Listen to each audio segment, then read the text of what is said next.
বিসমিল্লাহির রহমানির রহিম। আসসালামু আলাইকুম। নতুন একটা ভিডিও নিয়ে আপনাদের সামনে হাজির হয়ে গেলাম। আমি আজকে পালং শাক ঘন্ট করব।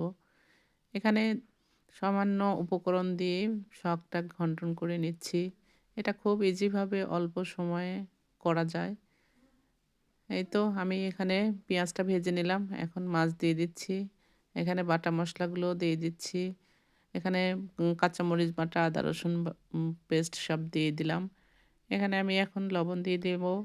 একটু মরিচের গুঁড়া দিয়ে দিচ্ছি, হলুদের গুঁড়া। যা, যা উপকরণ লাগে সবগুলোই দিয়ে আমি মাছটা সুন্দর করে কষায় নিব। এরপরে শাকগুলো দিয়ে দিব। খুব অল্প সময়ে শাক ঘন্টন হয়ে যায়। আবার খেতেও খুব মজা। এখন শাক শেষ হয়ে গেলে এবছরের জন্য আর পাওয়া যাবে না। তে একবার হলে এই ঘন্টটা করে খেয়ে দেখবেন। পালং শাক সবকিছু করেই ভালো লাগে। মাছ দিয়ে রান্না করলে, মাছ দিয়ে ঘন্টন করলে, ডাউল দিয়ে রান্না করলে যেকোনোভাবেই কিন্তু পালং শাক খেতে অনেক মজা, খাওয়াও উপকার। আপনারা যদি লাইক দিতে ভুলে যান অবশ্যই লাইক দিয়ে কন্টিনিউ করতে থাকবেন। পেজ থেকে দেখলে অবশ্যই ফলো করবেন। ইউটিউব থেকে দেখলে অবশ্যই সাবস্ক্রাইব করে দিবেন ভিডিওটা যদি ভালো লাগে।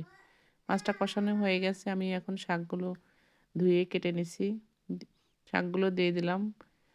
শাকগুলো তো বেশি সময় লাগে না, খুব তাড়াতাড়ি হয়ে যাবে। মাছটা কষায় দিলে তাহলে মাছের যে একটা গন্ধ সেটা আর থাকবে না। এই তো আমার শাকটাও দেওয়া হয়ে গেছে। এখন আমি এটা নাড়াচাড়া করে আস্তে, আস্তে আমি মাছগুলো সব ভেঙে দিলাম।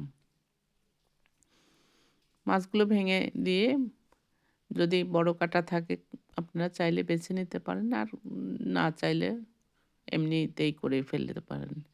দেখেন আমার শাকটা কিন্তু একদম আওড়ায় গেছে।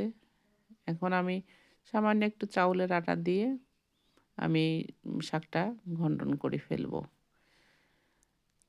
চাউলের আটা না থাকলে গমের ময়দা দিয়েও করা যাবে। কোনো সমস্যা হবে না। কিন্তু অল্প দিতে হবে। বেশি দিলে এটা একটু ফ্লেভারটা চেঞ্জ হয়ে যাবে। সামান্য দিলে আপনারা কর্নফ্লাওয়ার দিয়েও করতে পারবেন। সামান্য দিলে একটা আঠালো, আঠালো ভাব হবে। খেতেও অনেক মজা হয়।